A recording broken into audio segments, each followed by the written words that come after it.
नमो विष्णुपादाय कृष्ण पृष्ठाय भूतले श्रीमते भक्ति वेदांत स्वामी निति नामिने नमस्ते सारस्वते देवे गौरवाणी प्रचारिणे निर्विशेष शून्यवादि पाश्चात्य देशतारिणे जय श्री कृष्ण चैतन्य प्रभु नित्यानंद श्री अद्वैत गदाधर शिवासादि गौर भक्त वृंद हरे Krishna Krishna Krishna Hare Hare Hare Ram Ram Ram Hare Hare. Hare Krishna, dear devotees. Welcome all of you to our daily Bhagavad Gita reading session. Here, basically, we are discussing Bhagavad Gita as it is chapter 2. You can see the presentation on the screen now. Yesterday, we had discussed verse number 2.12,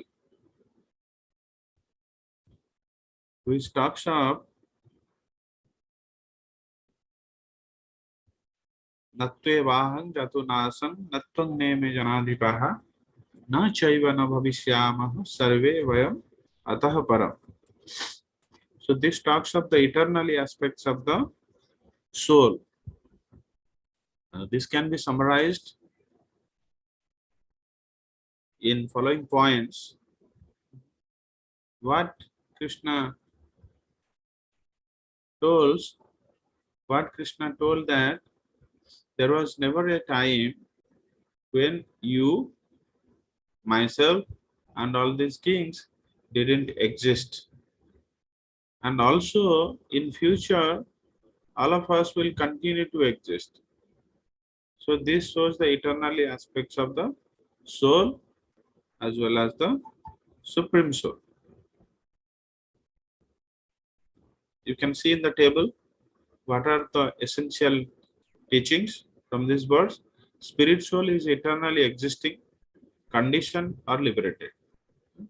It can exist in two forms, but it is eternally existing. When he is living in this material world, he is conditioned with the material nature. So that means all his true nature he is not able to showcase properly because he is encased now in a matter, means this body.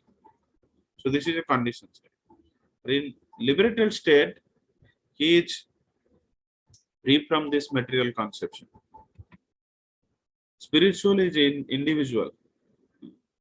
So it is not like that the spirit soul, after liberating from this body, will merge in some things and lost his identity. No.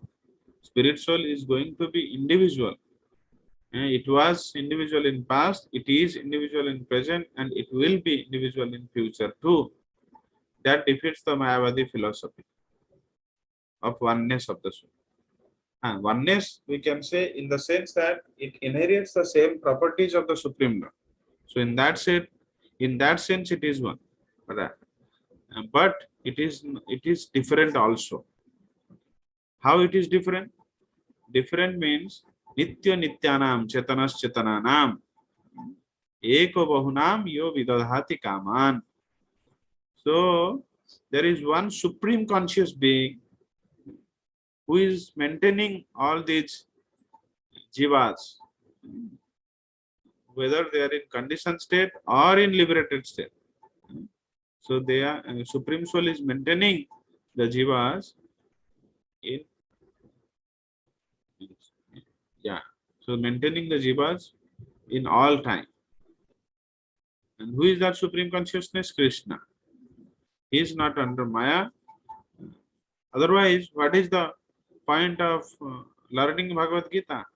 If he is under the Maya, how come he will give us the perfect knowledge?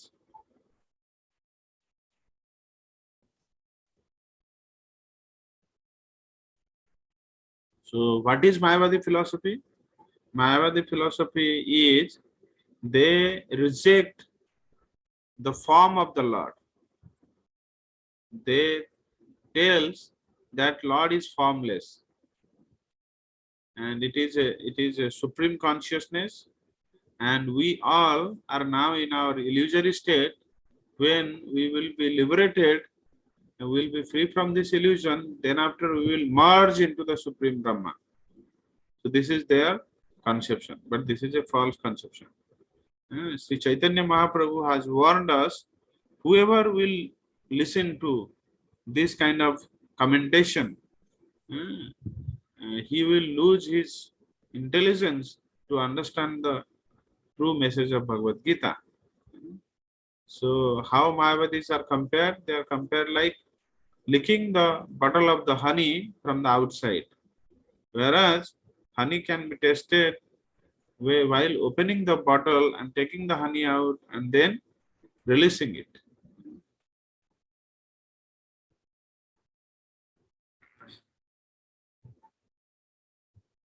So let us go to the next verse 2.13.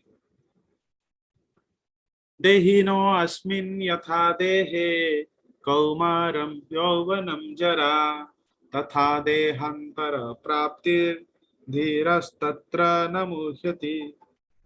Again, very important verse. You all can join with me in recitation.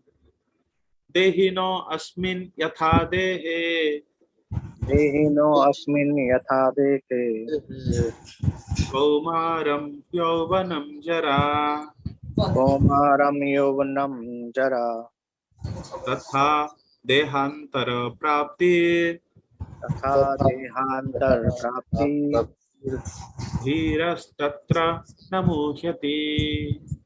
धीरस्तत्र no महति देहिनो अस्मिन् यथा देहे देहिनो अस्मिन् यथा देहे कौमारं यौवनं जरा कौमारं यौवनं जरा तथा देहांतर प्राप्ति तथा देहान्तरप्राप्ति धीरस्तत्र न मुह्यति.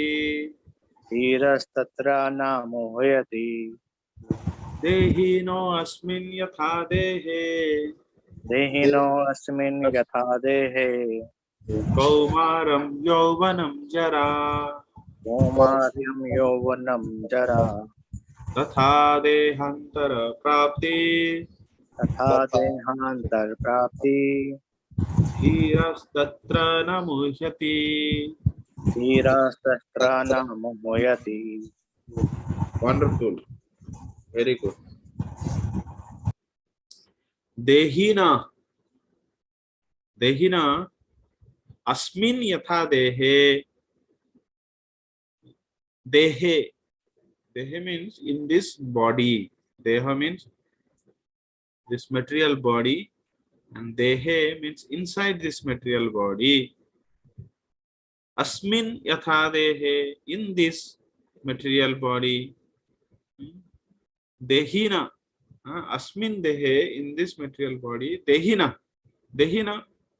who refers to Dehina? Dehina refers to the soul, Atma. Why? Because it is embodied. Who is residing in this body is called Dehinaha. So he is Dehi. And this, the material body is Deha. And who reside in this is called Dehi, Dehinaha. So Asmin Dehe, Dehinaha, Kaumarang Yovanam Jara. Kaumaram means boyhood, childhood. Yauvanam, youthhood. Yuvak stage, youthhood. And Jara, old age. So, what it means? That this Dehinaha, this soul, undergo in this body and witness these bodily changes, because this body is changing at every moment.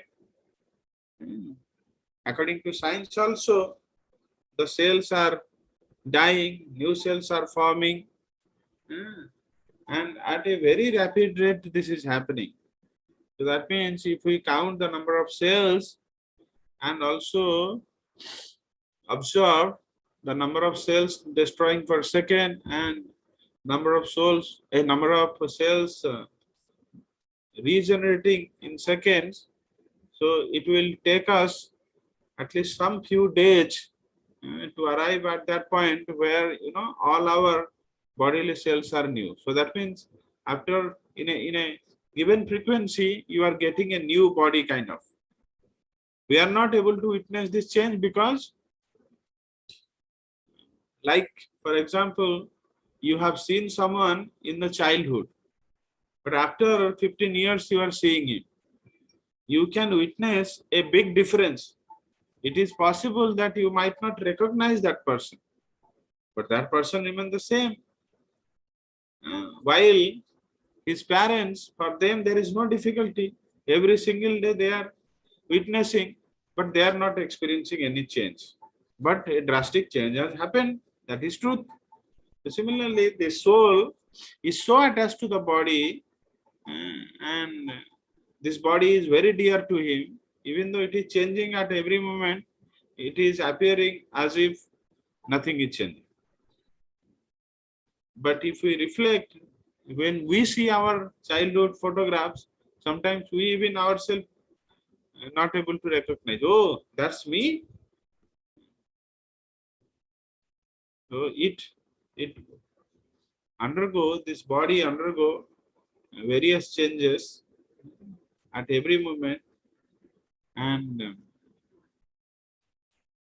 it changes from youthhood, it changes from the childhood body to a youthhood body, and then old age body. And this Dehina, the soul, is experiencing this.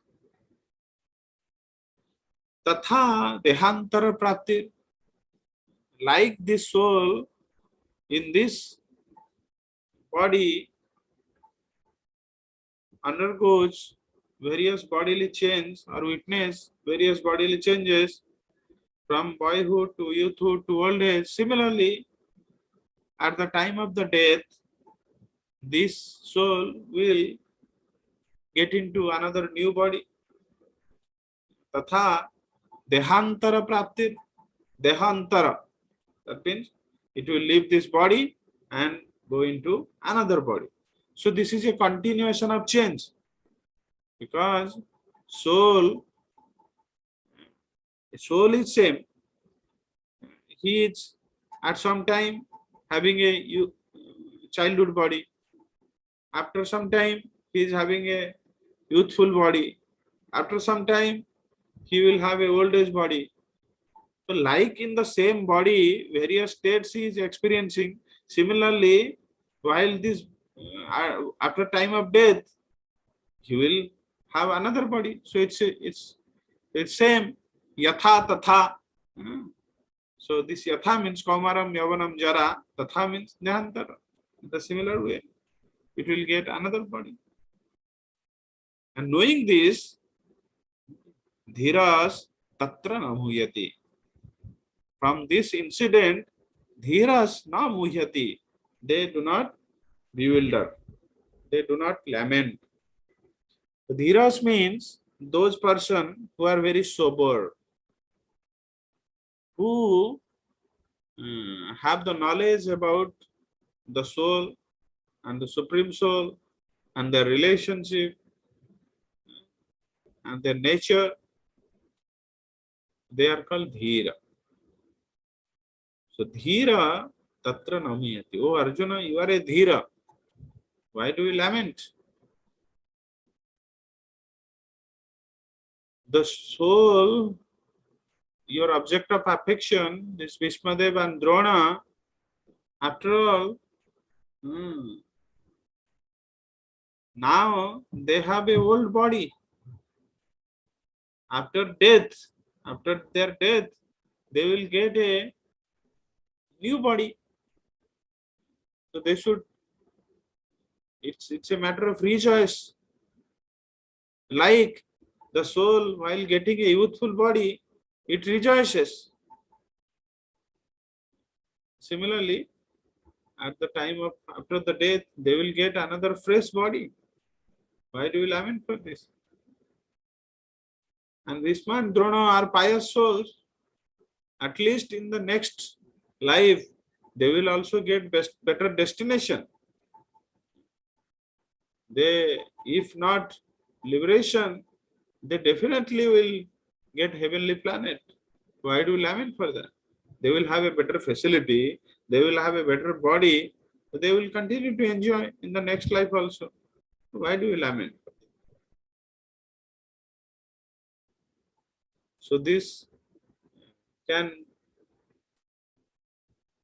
be a response to the argument of Arjuna that, oh, my dear Krishna, I am basically attached to their present body,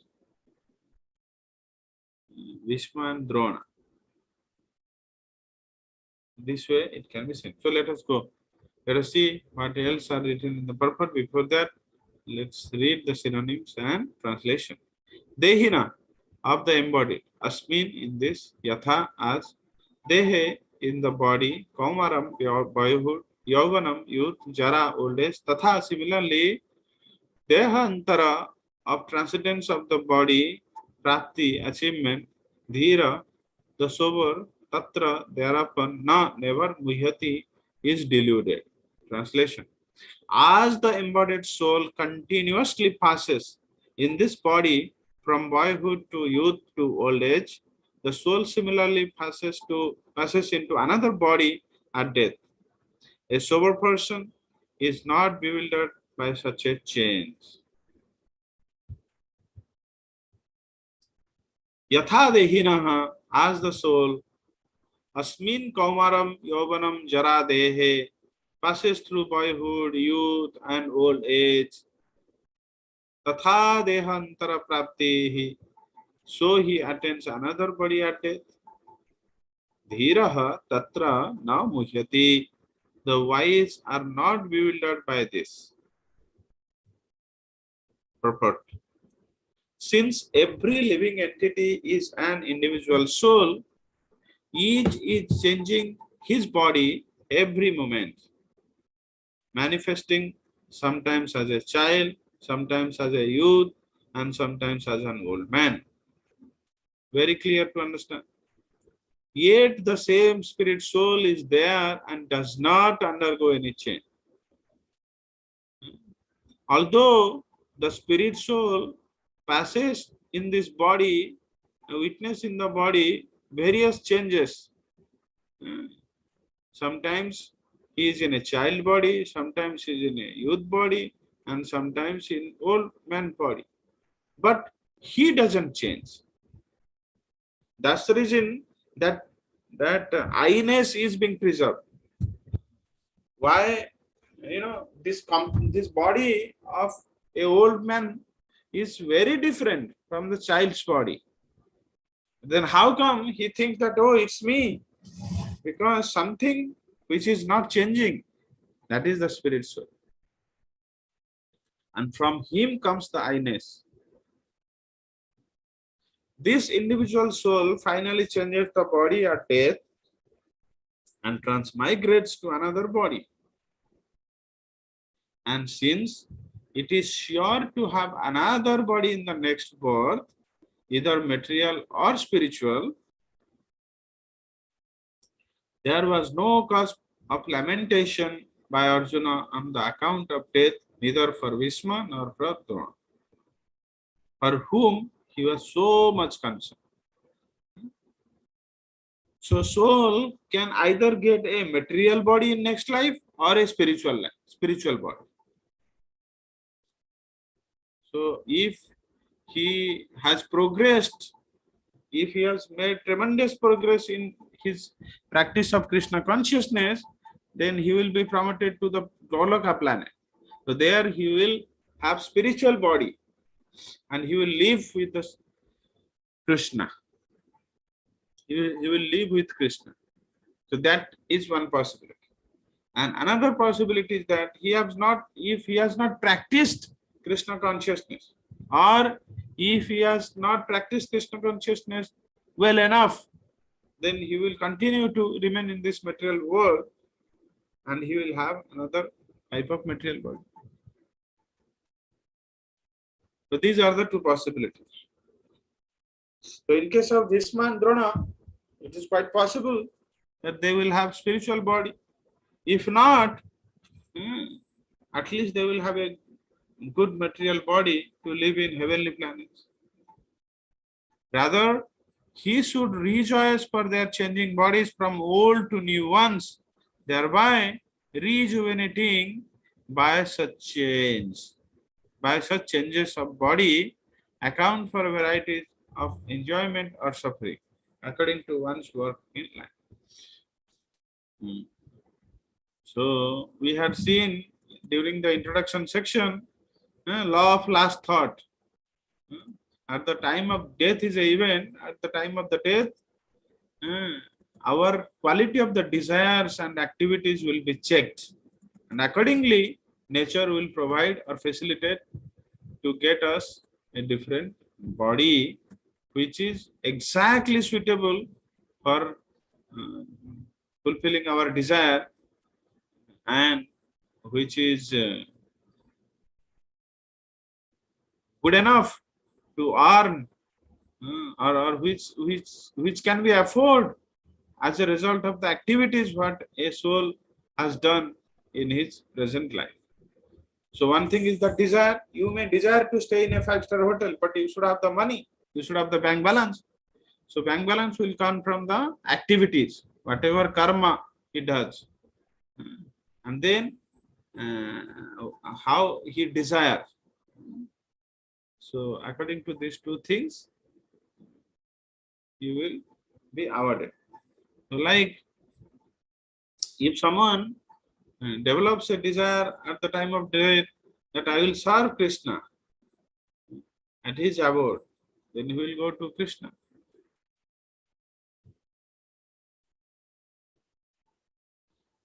So Bhishma and Drona, being noble souls, were surely going to have spiritual bodies in the next life, or at least life in heavenly bodies for superior enjoyment of material existence. So in either case, there was no cause of lamentation. Any man who has perfect knowledge of the constitution of the individual soul, the super soul and nature, both material and spiritual, is called Dhira, or a most sober man. Such a man is never deluded by the change of bodies. Here comes the definition of Dhira. Who is a Dhira? A man who has perfect knowledge of the constitution of the individual soul and the super soul and their nature. So, he is a Dhira and he is not deluded. Let us come to the Mayavadi theory. The Mayavadi theory of oneness of the spirit soul cannot be entertained on the ground that the spirit soul cannot be cut into pieces as a fragmental portion. You know what Mayavadis propose? They propose the oneness of the spirit soul. So ultimately, all the spirit soul will merge into one supreme consciousness.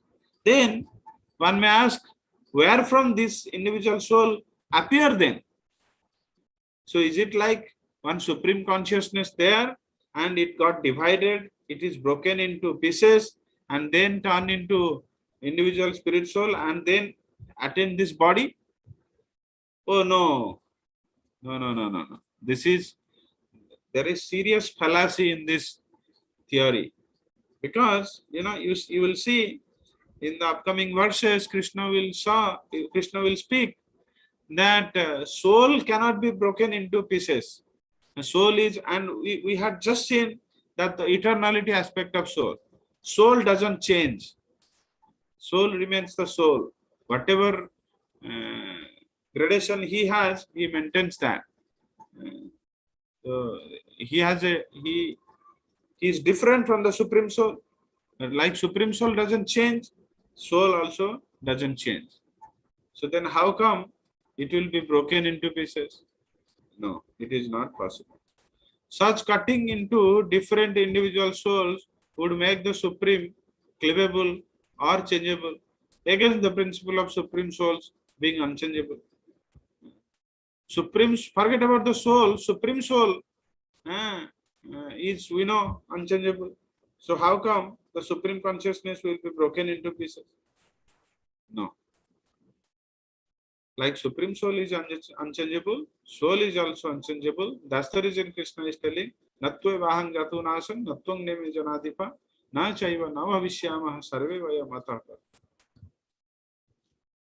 As confirmed in the Gita, the fragmental portion of the supreme eternally exist eternally and are called skara.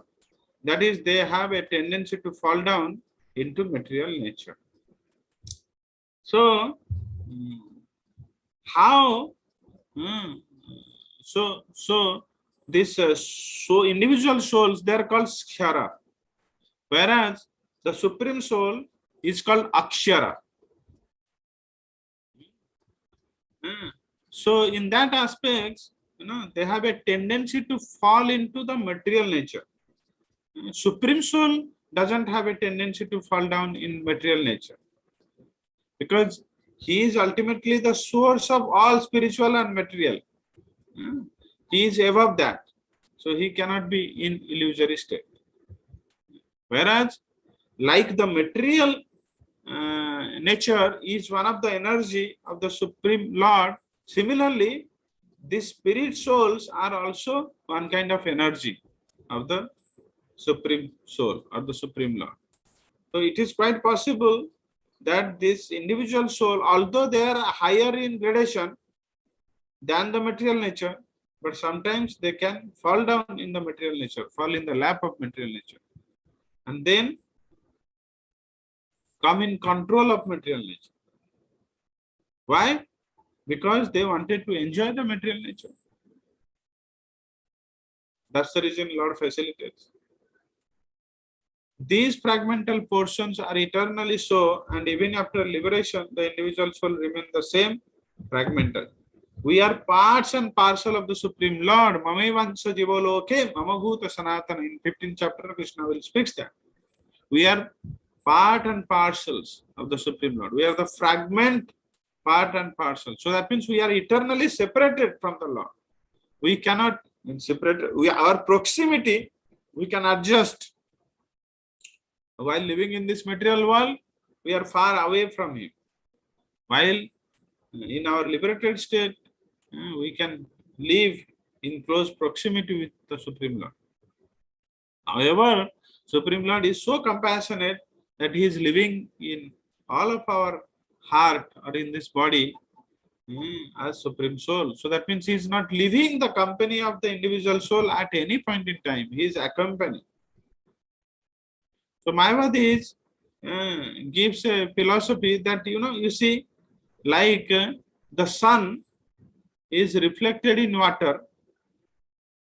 If you take multiple pots, you can see the same sun in multiple pots. Very means very well thought theory. You see, it will convince someone. So they say that the supreme consciousness basically is reflected in this individual pot, and then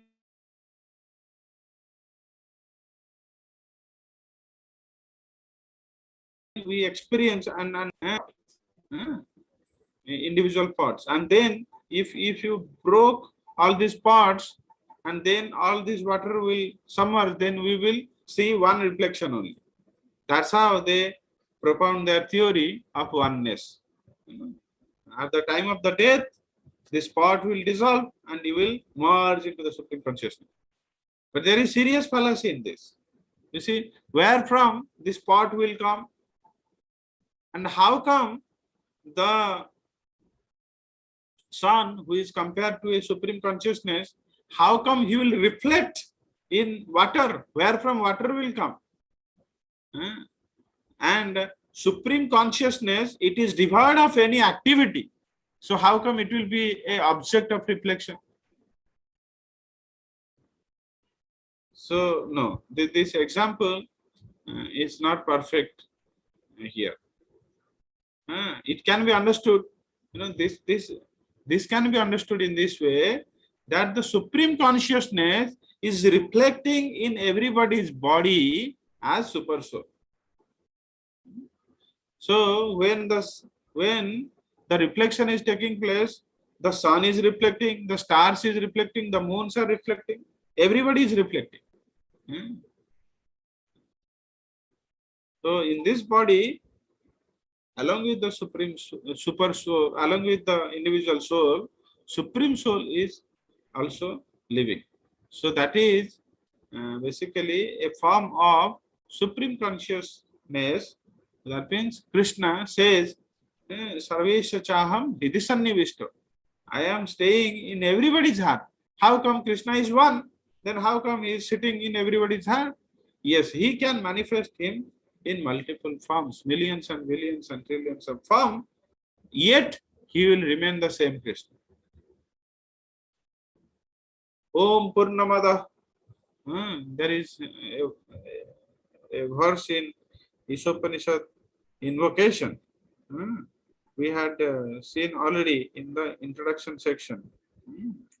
Om Purnamada Purnamidam Purnat Purnamudachyate Purnasya Purnamadaya Purnameva Vasishyate. He is Purna, he is complete. From him, many other things are coming out. Millions and billions of universes have come out. They are also complete in itself. While these complete wholes come out from that complete being, but still that complete being also remains complete. So this is how the Ishopanishad explains. Let's quickly read these 2 pages. Time is running. The theory of reflection can be applied to the super soul, who is present in each and every individual body and is known as Paramatma. He is different from the individual living entity. When the sky is reflected in water, the reflections represent both the sun and the moon and the stars also. The stars can be compared to the living entities and the sun or the moon to the Supreme Lord. The individual fragmental spirit soul is represented by Arjuna and the Supreme Soul is the personality of Godhead Sri Krishna. They are not on the same level, as it will be apparent in the beginning of the 4th chapter. We will see more in the 4th chapter how Krishna and Arjuna are different. If Arjuna is on the same level with Krishna, Krishna is not superior to Arjuna, then their relationship of instructor and instructed becomes meaningless. So why Prabhupada is writing here? Because to refute the Mayavad philosophy that this individual soul will lose its identity and merge into the Supreme Brahman. So that means essentially there is no difference. No, there is difference. The individual soul will never merge into the Supreme Consciousness. So Arjuna is not at the same. Arjuna is representing the individual soul and Krishna is the Supreme Soul. So do you mean to say that there is no difference between Arjuna and Krishna? No. One is instructor and another is instructed. Then the relationship of instructor and instructed becomes meaningless. If both of them are deluded by the illusory energy or Maya, then there is no need of one being the instructor and the other the instructed. Such instruction would be useless because in the clutches of Maya, no one can be an authoritative instructor. Under the circumstances, it is admitted that Lord Krishna is the Supreme Lord, superior in position to the living entity, and Arjuna, who is a forgetful soul deluded by Maya. You see, here Arjuna, representing individual soul, is in forgetful state, deluded by the Maya, while Krishna is superior in the position to the living entity. That's how this verse ends. The time is up. We are stopping here. Srimad Bhagavad Gita ki jai. Srila Prabhupada ki jai.